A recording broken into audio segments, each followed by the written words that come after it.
Bonjour à toutes et à tous, ma team Kiefer, j'espère que vous allez bien. Pour cette nouvelle vidéo, on se retrouve pour le résumé complet de la huitième et dernière étape du Critérium du Dauphiné 2024. Étape de montagne au programme aujourd'hui. Voici le profil entre la ville de Thônes et le plateau des Glières. La mythique ascension du plateau des Glières, 9,4 km à 7,1% de moyenne en première catégorie.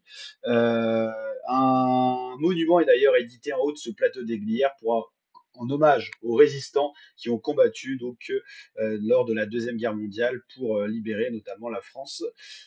Mythique et Ascension, là on est à 13 km de l'arrivée, on a encore une échappée du jour qui a plus qu'une minute d'avance sur le peloton qui roule vite. C'est des Lidl Trek avec Mats Pedersen en personne qui roule certainement pour Giulio Ciccone qui est en forme sur les routes de ce Dauphiné.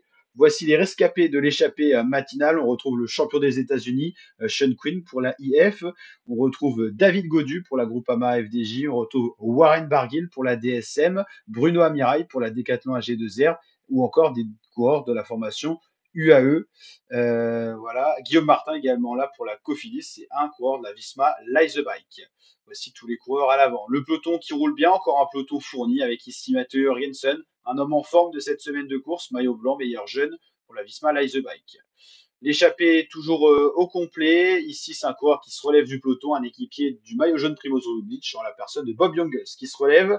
La tête de la course qui s'attaque un petit peu. On arrive en même temps au pied du plateau des Glières qui compte 9 km d'ascension, plus que 26 voire 18 secondes d'avance pour les échappés. Ça semble affaire terminée pour les échappés avec cet écart qui est vraiment très faible.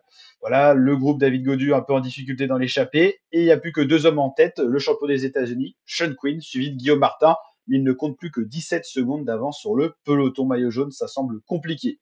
Tige Benoît impose un bon rythme pour la Visma Light the Bike et il impose ce rythme pour son leader Jorgensen, peut-être pour tester Primoz Roglic, on ne sait jamais. Troisième étape de montagne d'affilée, on va voir les états de forme. Warren Barguil est distancé du peloton.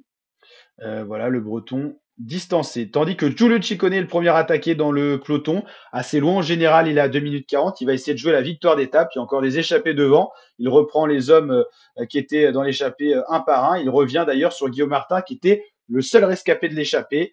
Guillaume Martin qui va essayer de s'accrocher à Giulio Ciccone. C'est donc la tête de la course composée de Guillaume Martin, rescapé de l'échappée matinale, et Giulio Ciccone qui vient d'attaquer 1 kilomètre plus bas, donc à 8 km de l'arrivée.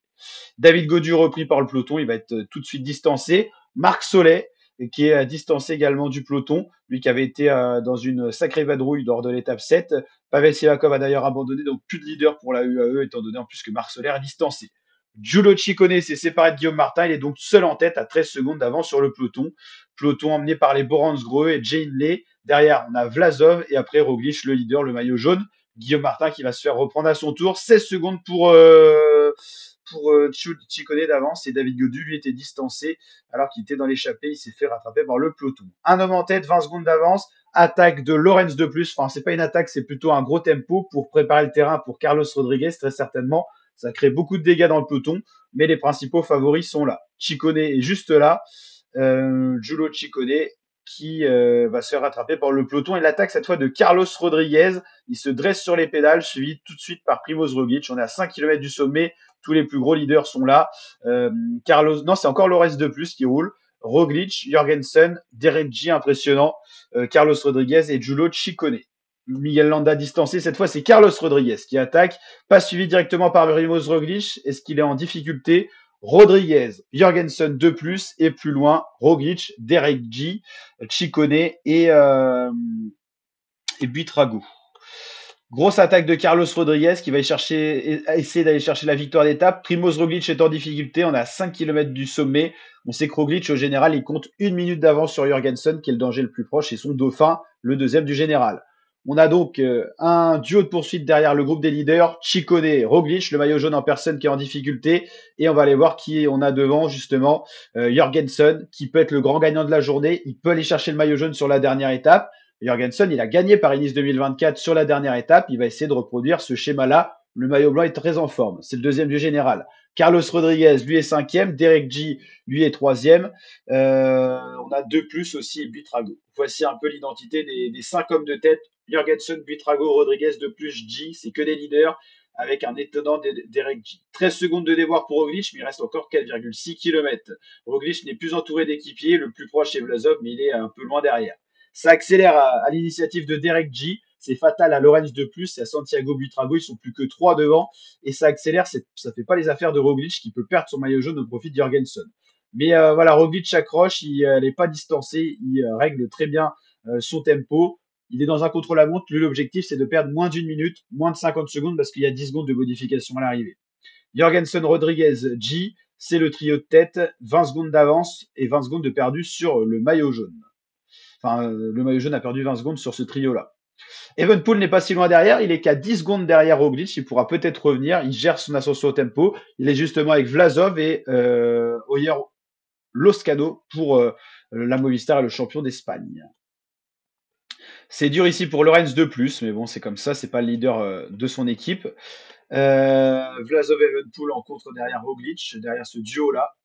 Donc, qui est au premier échelon, on retrouve Jorgensen, Rodriguez, et ça devient dur pour Derek G, qui s'est peut-être cramé en lançant une attaque. On est à 2,6 km du sommet. On arrive aux alentours des 30 secondes. Jorgensen est peut-être en train d'aller chercher le critérium du Dauphiné.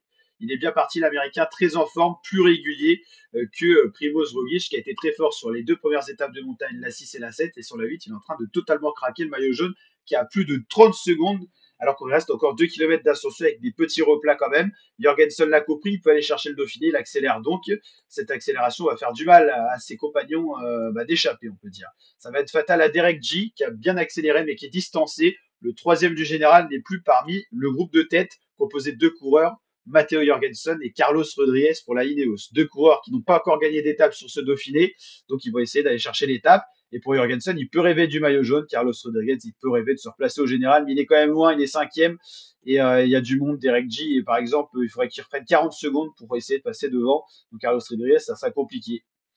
Roglic qui a 42 secondes, attention, il a plus trop de matelas, il avait 1,06 d'avance ce matin sur Jorgensen. S'il arrive à 56 secondes, c'est foutu parce qu'il y a 10 secondes de modification si Jorgensen s'impose ou 6 s'il est deuxième. Il sera forcément premier ou deuxième, donc 10 ou 6 secondes. Ça devient craignos pour Primoz Roglic, il va falloir qu'il limite la casse, puis qu'il place sous le dernier kilomètre alors que ces hommes-là sont à 500 mètres de l'arrivée. Jorgensen, Rodriguez, Jorgensen va tout donner, certainement qu'il va pas viser la victoire d'étape, mais qui va essayer de tout donner pour le classement général. Rodriguez passe un relais et Rodriguez va s'imposer, il s'était certainement entendu. Jorgensen a demandé à Rodriguez de rouler, comme ça, il y aurait la victoire d'étape pour Carlos Rodriguez. Victoire d'étape pour Carlos Rodriguez, on va décompter le temps pour Jorgensen qui prend 6 secondes, il a donc une minute, il lui faut une minute d'avance sur Roglic pour gagner ce critérium du Dauphiné et le maillot jaune. Derek G qui en finit, il va garder sa troisième place, quoi qu'il arrive. Il avait 40 secondes d'avance sur Carlos Rodriguez, qui était la menace la plus proche. Il était de toute façon derrière Jorgensen. Donc, normalement, ça devrait le faire pour le podium. On va maintenant suivre l'arrivée de ces deux hommes-là. Ciccone, qui jouait pas le général, mais Primoz Roglic, plutôt, il faut qu'il arrive à moins d'une minute. Là, l'arrivée de 2 plus Buitrago, ça va le faire pour Primoz Roglic, mais ça va jouer à coup de secondes. 49 secondes, fallait qu'il arrive avant 56 secondes. Donc, ça va le faire normalement pour Primoz Roglic. Remco Evenepoel qui a lissé son effort. Il n'est pas complètement dans les chaussettes, Evenepoel. Il est en train de monter son état de forme pour le Tour de France. Il termine à 58 secondes des premiers. C'est pas catastrophique. Il termine avec Alexander Vlasov. Un peu plus loin, Miguel Landa pour la Quick Step.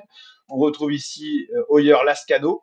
Le gagnant du jour, Rodriguez, accompagné de Lorenz de plus, son fidèle équipier qui lui a tiré une fière chandelle. On revoit la victoire du jour qui n'a pas été forcément disputée. Il s'était entendu les coureurs.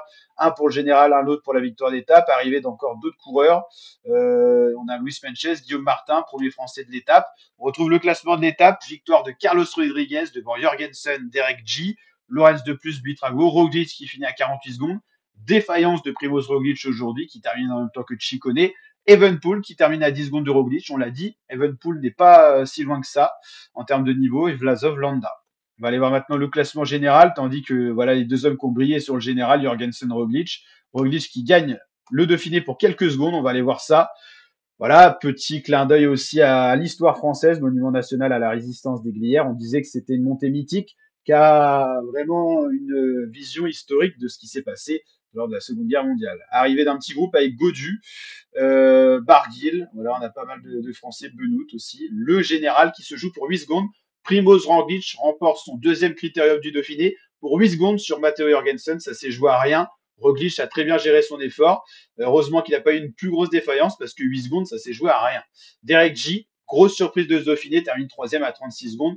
C'est une révélation à suivre d'Eric G pour les classements généraux. Pour la formation Israel Pro Cycling Team, le Canadien a été impressionnant. Carlos Rodriguez a fait une très belle dernière étape, ce qui lui permet d'être quatrième à 1 minute au général. Lorenz de Plus, cinquième, la doublette Ineos. On n'attendait pas Lorenz de Plus à ce niveau-là. Lui qui est plutôt équipier d'habitude a fait un très très beau résultat. Vlasov 6e, Evenpool 7e, Ciccone 8e, Lascano 9e, Landa 10e.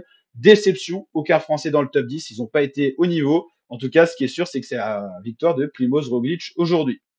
On se retrouvera pour une vidéo débrief. On va débriefer de tous les classements et de tout ce critérium du Dauphiné. On verra le premier Français au classement général. On fera le bilan de tous les maillots. Vous retrouvez ça juste après ce résumé dans une vidéo bilan complet du critérium du Dauphiné 2024. Et on parlera des prochaines échéances cyclisme à venir sur la chaîne. L'équipe, je vous dis à très bientôt pour de nouvelles vidéos. Je vais vous mettre en lien également le lien de ma plateforme de pronostics sportifs à l'occasion de l'Euro 2024. Je vous mets le lien en description. N'hésitez pas à aller vous inscrire, c'est gratuit. Et on vous offre de nombreux cadeaux à l'occasion de l'Euro 2024. L'Euro qui commence vendredi prochain, le 14 juin. Donc ne loupez pas ça et allez sur mon site, vous allez voir, vous avez toute l'actualité, tous les scores en direct et tout ça. C'est incroyable. Un gros big up à l'équipe Secup.io qui nous a permis d'avoir cette plateforme gratuite. Et on va vous offrir de nombreux lots et cadeaux pour vous remercier de votre présence tout au long du Giro, de ce Dauphiné. Et puis voilà, on va essayer d'envoyer du lourd cet été. Allez, ciao l'équipe et à très bientôt pour de nouvelles vidéos. Le petit like, le petit pouce bleu, le petit abonnement, le petit commentaire, le petit partage. Je vous dis à très bientôt l'équipe pour de prochaines vidéos.